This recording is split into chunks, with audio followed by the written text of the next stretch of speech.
네, 오늘 말씀의 제목은요, 감사가 있는 사람과 없는 사람의 결정적인 차이다라는 이 제목을 가지고 잠시 하나님 말씀을 함께 나누기를 원합니다. 여러분, 오늘은요 특별한 주일입니다. 추수감사 주일이에요. 추수감사 주일은 우리가 한 해를 이제 보내면서 우리에게 주신 은혜, 우리에게 주신 하나님께서 주신 또 열매, 그거를 또 세보며 뒤를 돌아보며 또 하나님께 또 우리의 삶 가운데 축복과 사랑과 은혜를 베풀어 주신 하나님께 그냥 감사가 아니라 큰 감사를 올려드리는 시간입니다. 우리가 하나님께 감사해야 할 것은 무엇인가요? 우리가 하나님께 감사해야 될 것. 우리가 살면서 감사해야 될 게 굉장히 많죠. 무엇 때문에 또 감사합니까? 우리가 뭐 직장이 안 돼서 하나님 나에게 직장을 주세요 해서 직장이 됐어요.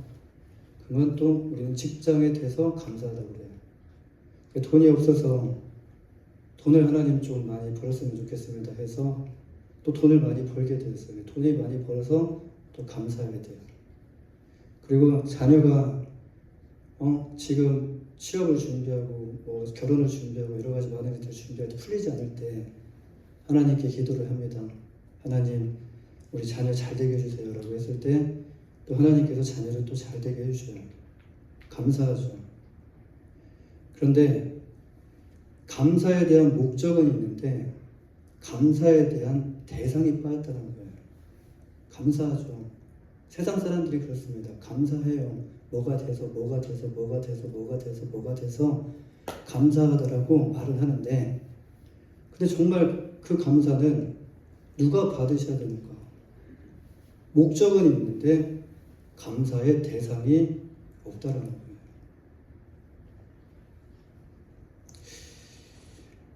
우리가 감사해야 될 대상은요, 세상처럼 감사의 대상이 없어서 그냥 아무데나만 감사하는 그런 것이 아니라 우리가 감사해야 될 대상은 살아계신 하나님이시죠.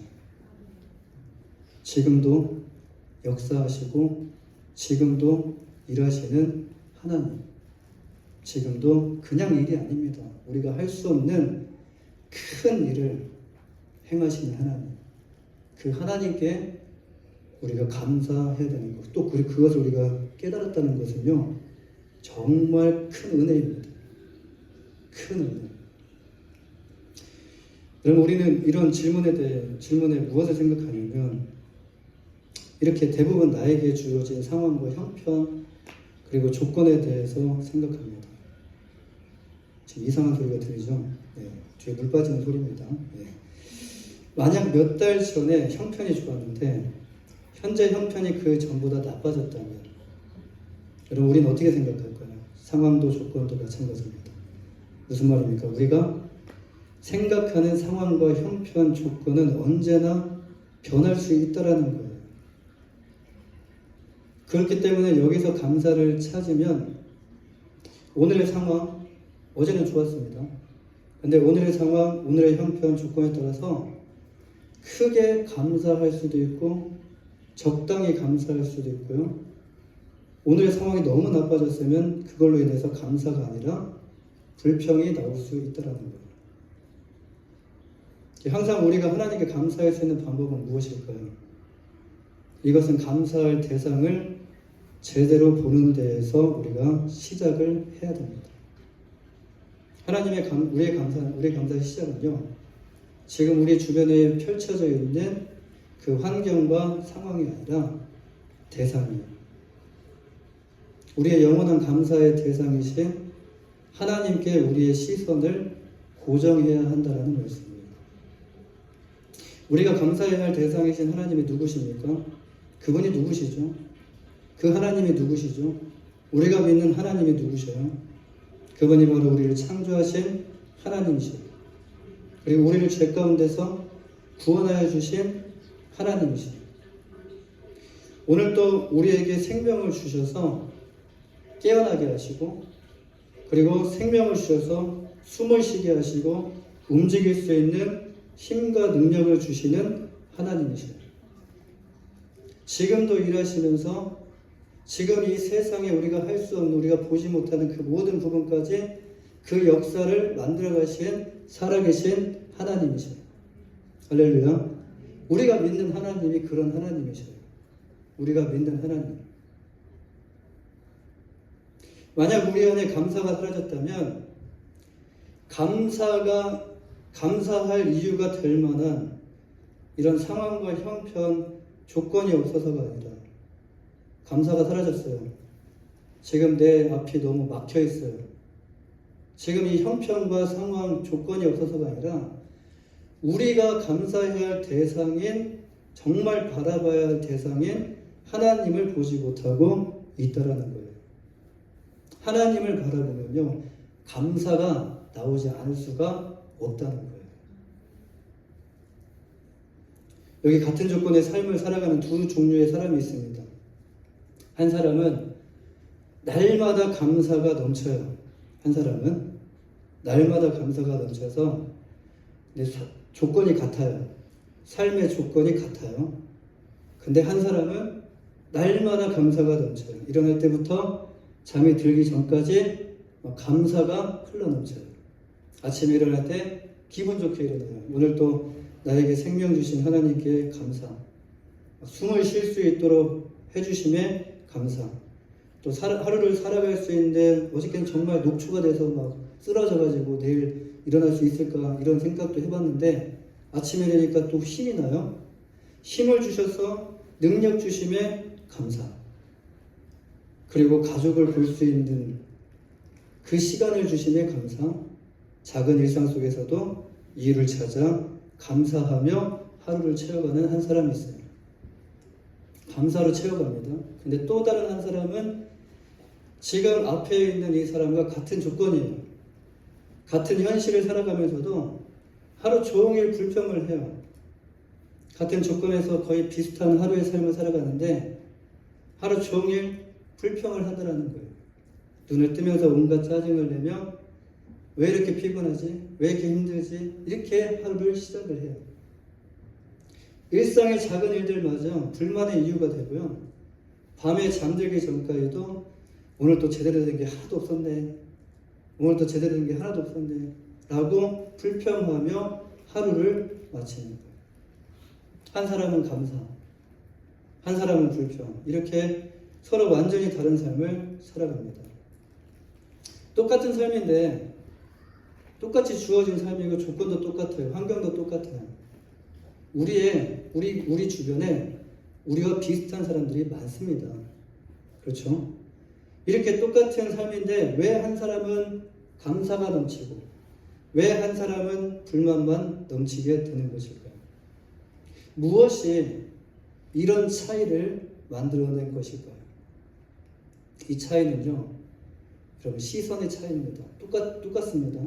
그런데 우리가 바라보는 시선의 차이, 눈앞에 보여지는 그 현실의 차이가 아니라 눈으로 볼 수 없는 그 마음의 시선의 차이가 이 결과를 나타내게 된다는 거예요. 감사는 어디서 시작되는 것일까요? 여러분, 감사는요, 상황이나 환경에서 시작되지 않습니다. 상황이 좋아지면 감사할 것 같죠. 그렇죠. 그때 감사해요. 그런데 그 감사가 오랫동안 지속되지 않는다는 거예요. 그래서 환경이나 상황에서 시작되지 않습니다. 또한 감사는요, 어떤 훈련에서도 시작되지 않아요. 감사는 마음의 시선부터, 내 마음의 시선에서부터 시작되어서 이제 바라보는 눈을 통해서 관계로 이어지고, 그리고 하나님의 누구신지를 바라보는 자리에서 이 감사가 시작이 됩니다. 어떤 사람이 감사는 보는 것을 바꾸지 않지만 보는 방법을 바꾼다라고 이렇게 말을 했어요. 우리의 마음의 시선이 달라지면 눈에 보이는 것은 비록 같아요. 지금 현재 처해져 있는 상황도 비슷해, 똑같아요. 달라진 게 없어요.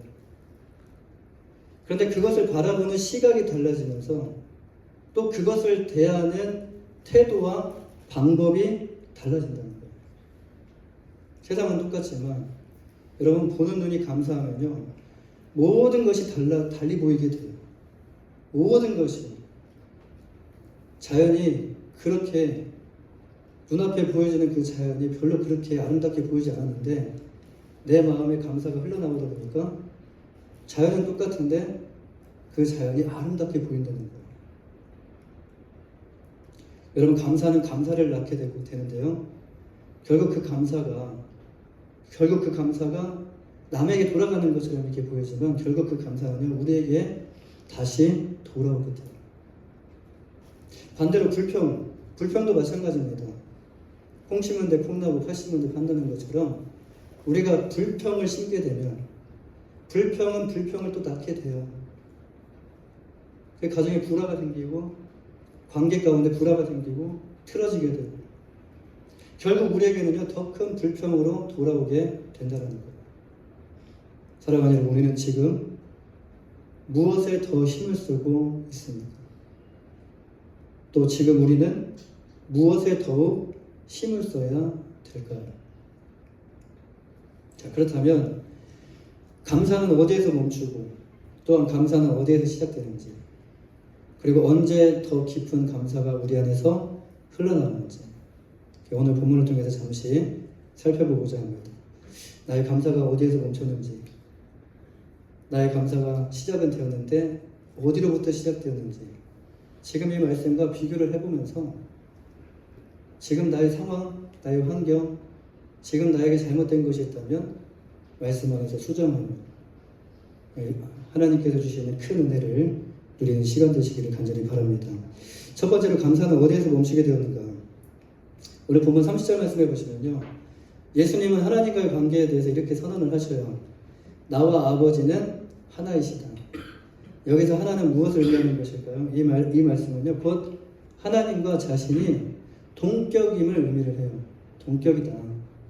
예수님이 곧 하나님의 아들이자 하나님과 동일한 분이다라는 말씀입니다. 이 선언은요, 유대인들이 듣기에는 충격적인 선언이었어요. 정말 그 당시에 이 선언을 들었을 때 충격적인 선언이었어요. 이것은 유대인들이 볼 때 자신들이 믿고 있는 하나님에 대한 모독이었습니다. 신에 대한 모독이었어요. 이 말을 들은 유대인들은 바로 어떤 행동을 취합니까? 본문 31절 말씀에서 유대인들이 다시 돌을 들어 치려 하거든요. 돌을 들어 예수님을 치려고 했어요.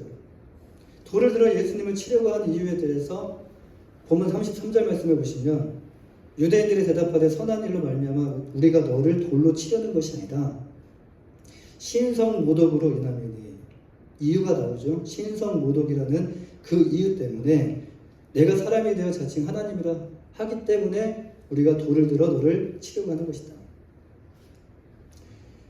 이들이 예수님을 돌로 치려 하는 이유에 대해서 예수님께서 선한 일을 하신 것 때문이라고 말하지 않아요. 그들이 다 봤습니다. 이미 다 경험했어요. 선한 일 때문이 아니다. 지금 너의 그 말이 신성모독 때문에 그렇다.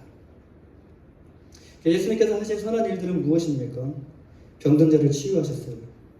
그리고 여러 가지 많은 기적들을 행하여 주시고 하나님 나라에 대한 그 말씀을 통해 가르쳐 주시는 일들을 행하셨어요.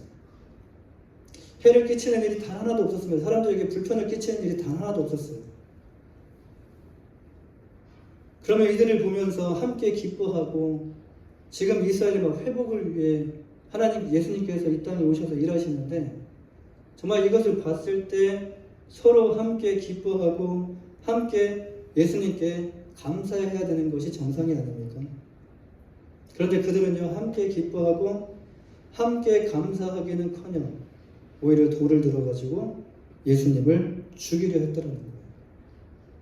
그들은 예수님께서 행하신 선한 일을 보고도요, 선한 분을 보지 못했습니다.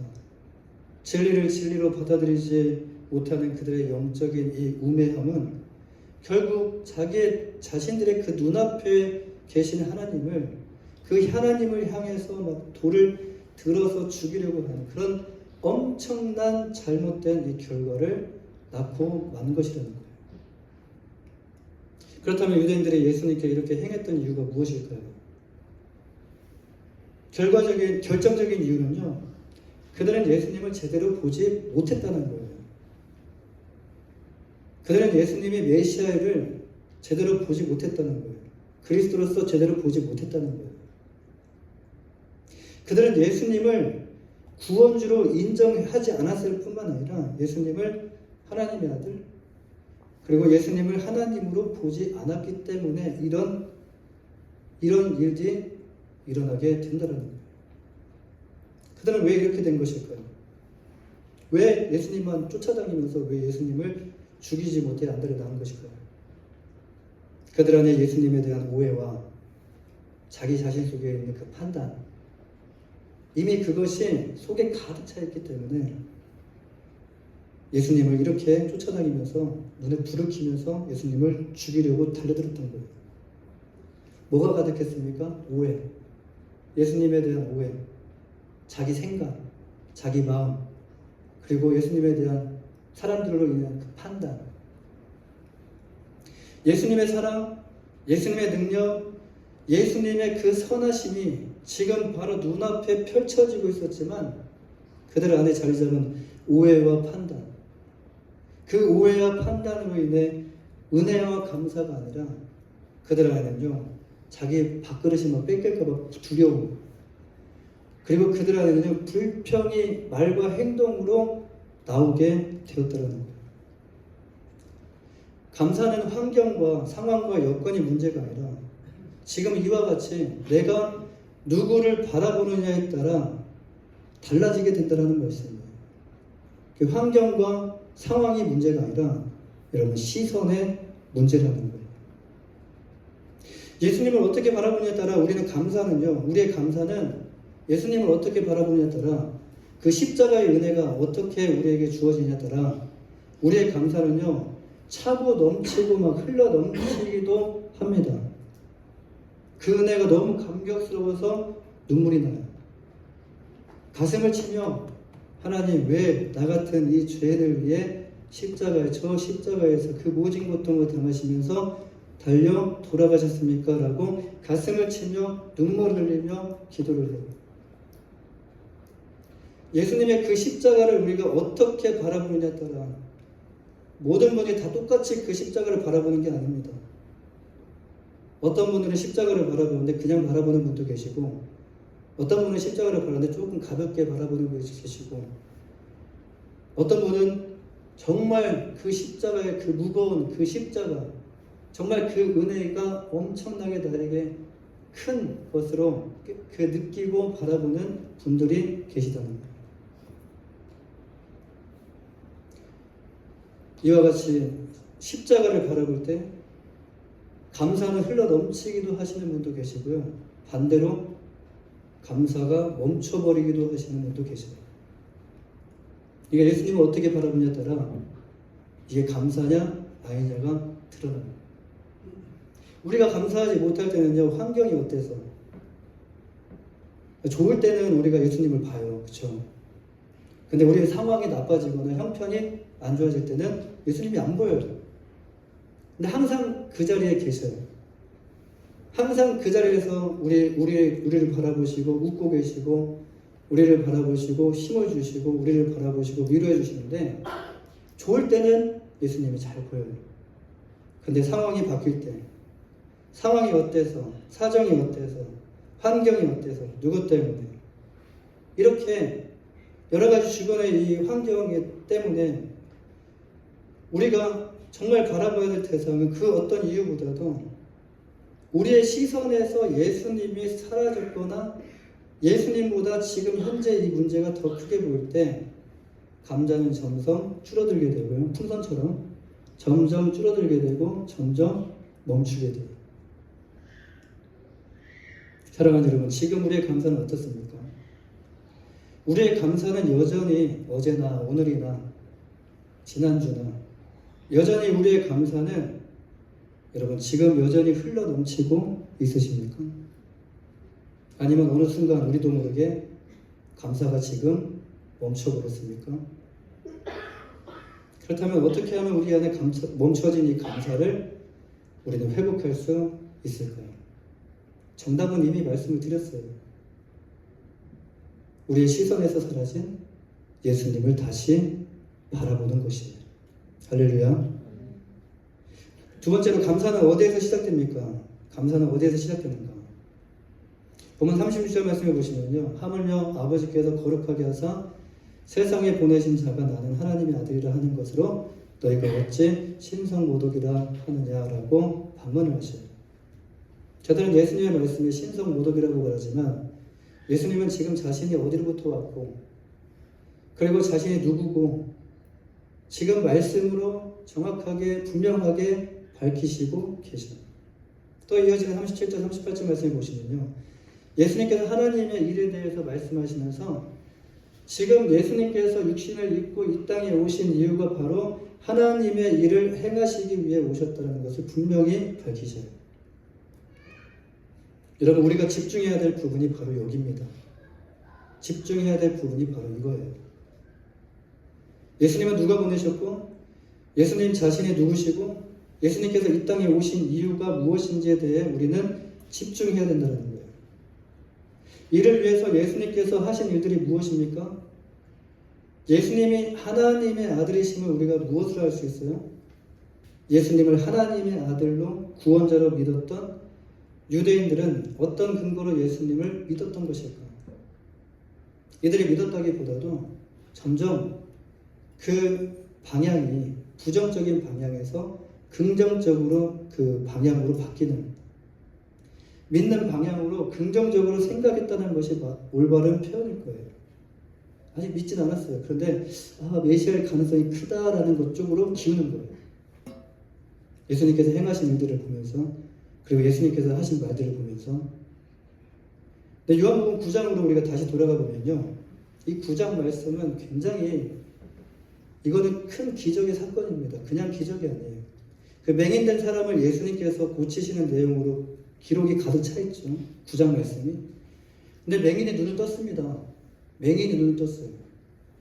이것은 그냥 기록된 것이 아닙니다. 단순히 병을 고치신 예수님, 병을 치유하시는 예수님이시구나라는 것을 알리기 위해서 이 말씀을 기록한 것이 아니에요.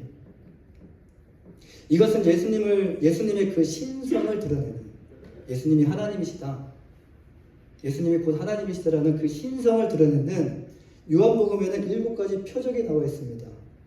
근데 그 7가지 표적 중에 하나가 바로 맹인의 눈을 뜨게 하신 예수님이에요. 남에서 맹인의 눈을 뜨게 하신 사건은요, 6번째 표적입니다. 6번째 표적.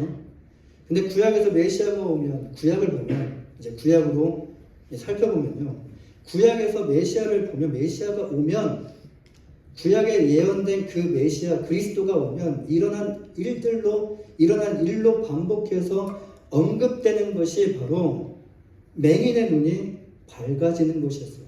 맹인의 눈이 밝아지는. 여기서 맹인이 눈 뜬 것은 단순한 치유가 아닙니다. 우리가 생각할 때 예수님께서 많은 일들을 행하셨기 때문에 이것 또한 단순한 치유로서 그냥 가볍게 넘길 수도 있어요. 그런데 이것은 단순한 치유가 아니라는 거예요. 특히 유대인들의 관점에서 메시아가 오셨다는 유대인들에게 주신 하나님의 사인입니다. 이게 하나님의 사인이에요. 맹인이 눈을 뜨고 이것에 대한 분쟁이 일어납니다.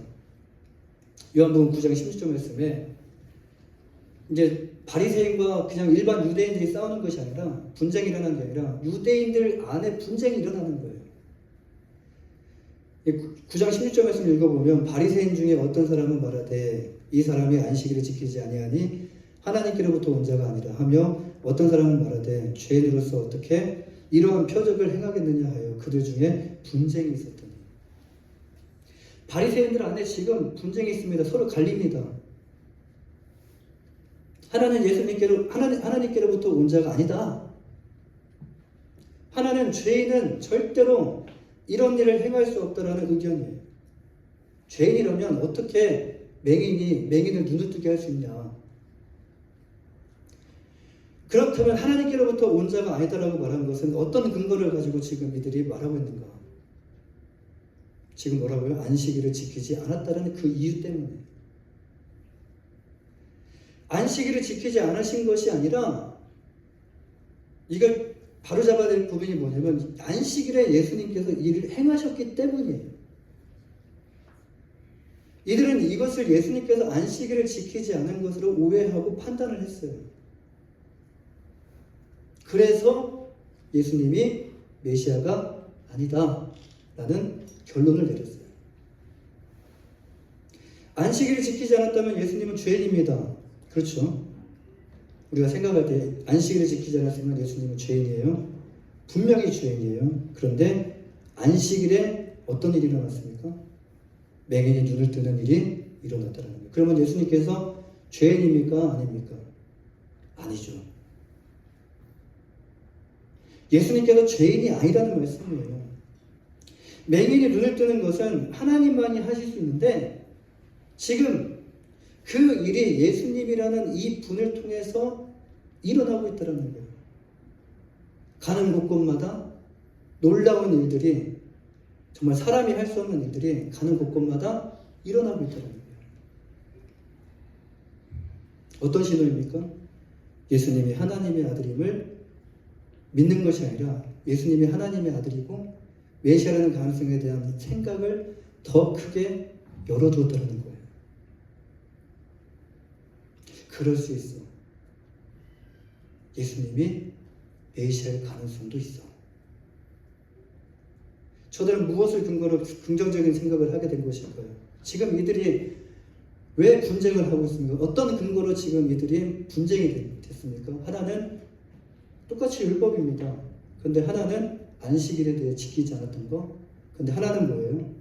예수님을 그리스도에 보게 된 근거가 무엇입니까? 구약의 말씀을 근거로. 분명히 메시아가 오시면 이런 일들이 일어날 것이다라는 그 구약의 말씀에 대한 근거로. 예수님에 대한 마음이 긍정적으로 열리게 되면요, 예수님을 바라보는 시선은 어떻게 될까요? 예수님을 바라보는 시선 또한 달라지게 됩니다. 그때부터 은혜가 시작돼요. 그때부터 내 마음에 조금이라도 주님 앞에 마음을 열었기 때문에 그때부터 은혜가 들어가기 시작해요. 은혜가 시작되고 그때부터 감사가 시작되게 됩니다. 우리가 가지고 있는 하나님의 말씀은요, 우리에게 무엇을 비춰줍니까? 말씀은 하나님이 어떤 분이신지, 또한 하나님께서 나에게 어떤 일을 행하셨는지를 말씀을 통해서 우리에게 비춰주셔요.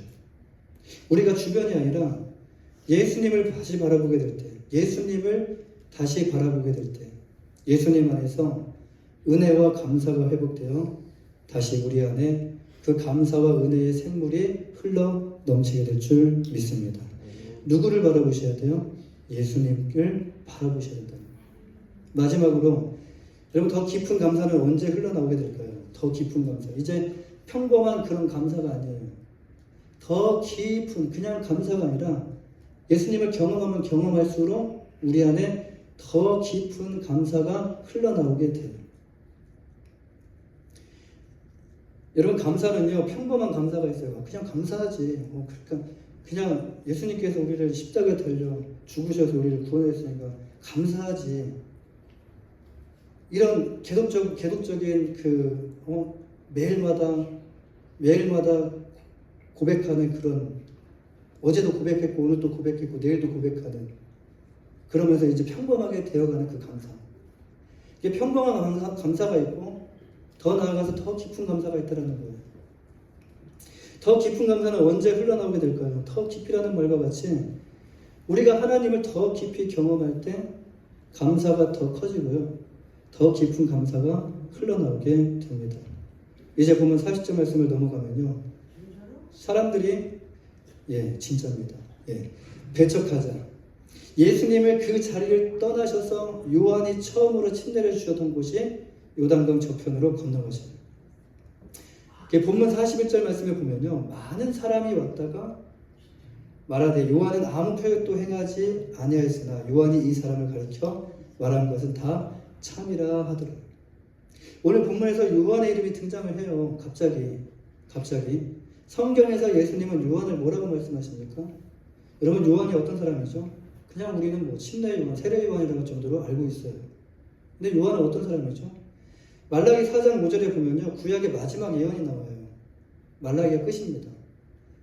근데 크고 두려운 여호와의 날에 이르기 전에 내가 선지자 엘리야를 너희에게 보내리니라고 하면서 하나님의 말씀이 닫히기 시작해요. 닫혀버려요.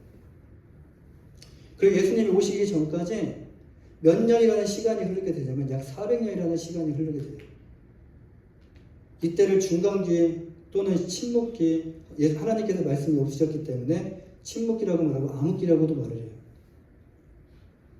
하나님께서 선지자를 통해서 말씀을 주시지 않으셨기 때문에 지금 이 시기가 캄캄한 시기입니다. 어둠에 깔려있는 시기예요. 이제 400년의 그 침묵을 깨트리고 신약에서 첫 선지자인데 또 마지막 선지자예요. 첫 선지자이자 마지막 선지자가 등장을 하는데 그 사람이 바로 침례요한이에요. 마태복음 11장 11절 14절 말씀을 보면 요한이 신약에서 처음이자 마지막 선지자로 예수님께서 직접적으로 말씀을 해주셔요. 요한이 선지자다. 요한이 하나님께서 구약에 그 말씀하신 엘리야 선지자다. 예수님은 지금 알려지지 않은 곳으로 가셨는데 많은 사람들이 예수님이 계신 곳에 찾아옵니다. 지금 그곳이 어떤 곳입니까? 요한이 침례를 베풀었던 곳이에요. 요단강이에요. 거기서 지금 어떤 일이 일어나고 있습니까? 예수님이 성전에 계셨던 상황과는 완전히 다른, 지금 성전에서는 어떤 상황이었어요? 예수님 지금 돌 맞아 죽기 일부 직전이었어요.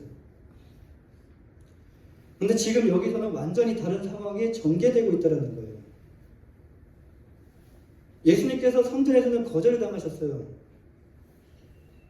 근데 하지만 요단 저편에서는 이와는 정반대의 일이 일어나고 있다는 거예요.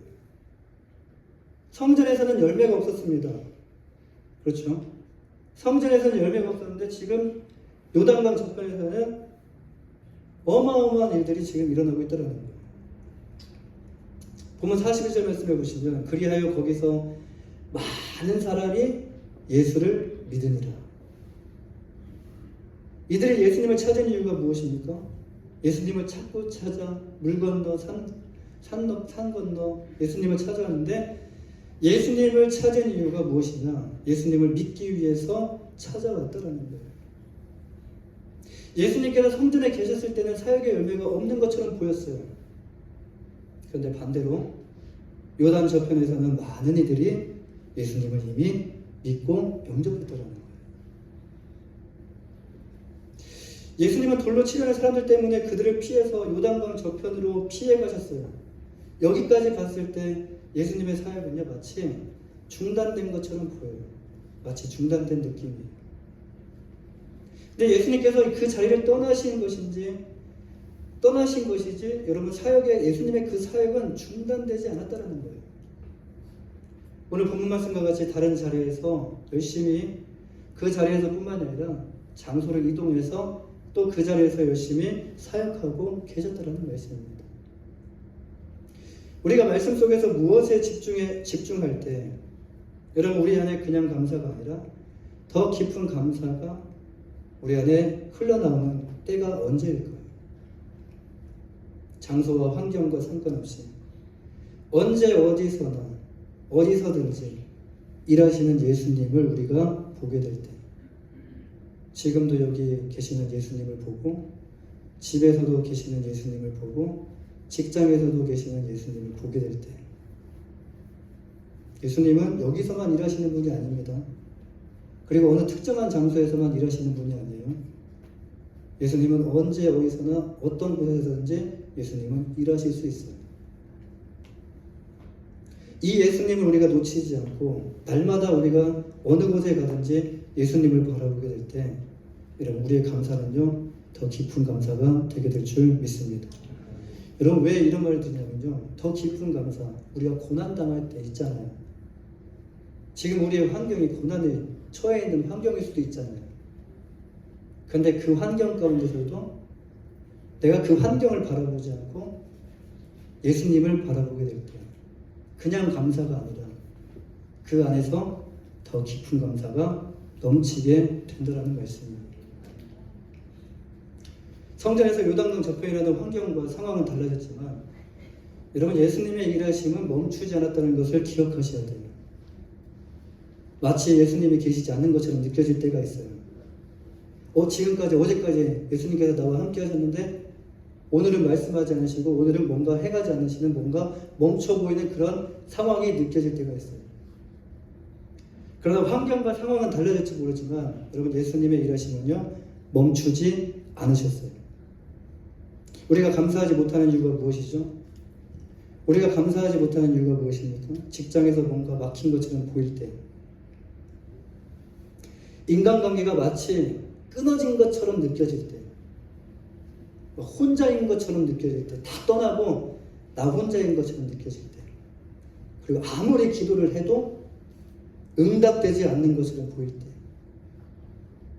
그리고 우리가 세운 계획, 미래 계획, 1년 후의 계획, 2년 후의 계획, 그 계획이 이루어지지 않고 마치 멈춰진 것처럼 보이기 때문이 아닐까요? 지금 말씀드린 이것이 다 무엇입니까? 여러분 주변 상황과 환경이 아닙니까? 우리의 상황과 환경이 마치 예수님께서 계셨던 성전과 같이 뭔가 해결될 기미가 전혀 보이지 않는 그런 막힌 환경과 상황이 아닙니까? 지금 우리의 환경이, 우리의 사정과 우리의 여건이 이렇게 막힌 답답한 공간일 수도 있어요. 지금 내가 처해져 있는 그 환경이 해도 안 되는 그런 답답한 공간이고 환경이고 그런 상황일 수도 있어요. 여기서 중요합니다. 여기서 우리는 누구를 바라봐야 될까요? 그 안에서도 함께 하시는 예수님을 바라보셔야 돼요. 다른 문을 열고 계시는 예수님이 계셔요. 할렐루야. 지금 이 문이 막혀 있지만 문이 없는데 문이 생겨요. 내가 지금 눈 씻고 막 찾아봐도 문이 없었거든요. 근데 문이 어느 순간 열려 있어요. 다른 사람은 우리 앞에 준비하고 계시는 예수님, 보이지 않는 곳에서 이미 우리를 위하여 일하고 계시는 예수님을 바라봐야 될 줄 믿습니다. 우리는 환경과 상황을 통해서 모든 것이 멈춰진 것처럼 보이지만 우리를 향한 하나님의 계획은요 절대로 멈춰지지 않습니다. 여러분 지금도 하나님께서 여러분과 함께 하시고 여러분에서 하나님의 일을 행하고 계신 것을 믿으십니까? 그렇다면 무엇 때문에 믿으십니까? 지금 환경이 좋아서요? 지금 상황이 좋아서요? 지금 나의 사정이 넉넉해서요? 지금 여러분의 상황이 좋은 상황이기 때문에 믿으십니까? 만약 이렇다면 이 믿음은요, 여러분 환경과 상황이 달라지게 되면 언제든지 변할 수 있는 믿음이에요. 이 믿음은 진짜 믿음이 아닙니다. 여러분 이 믿음은요 더 깊은 믿음으로 발전되기 힘든 믿음이에요. 상황이 어떻든 상관없이 언제 어디서나 함께 하시고 일하고 계시는 선하신 하나님을 믿으시길 바랍니다. 여러분 우리의 그 인생은 굴곡이 있습니다. 사이클이 있죠. 분명히 이것은 있다고 우리가 기억하고 그리고 하나님을 붙잡으신 여러분 되시길 간절히 바랍니다. 주님이 안 보일 때도 우리가 주님께서 일하고 계신 걸 믿을 때 우리의 감사는 더 깊어지게 될 줄 믿습니다. 우리 마음속에서 더 깊은 감사가 흘러넘쳐서 하나님의 관계가 회복되고요. 지금 하나님과의 관계가 지금 여러분 건강하십니까? 예. 더 깊은 감사가 흘러넘쳐서 하나님과의 관계가 회복되고 하나님과의 관계가 회복되면 예배가 회복돼요. 그리고 하나님과의 관계가 회복되고 예배가 회복되면 인간관계가 저절로 회복됩니다. 이러한 축복을 누리시는 여러분 모두가 되시기를 주님의 이름으로 간절히 축원합니다. 기도하겠습니다. 하나님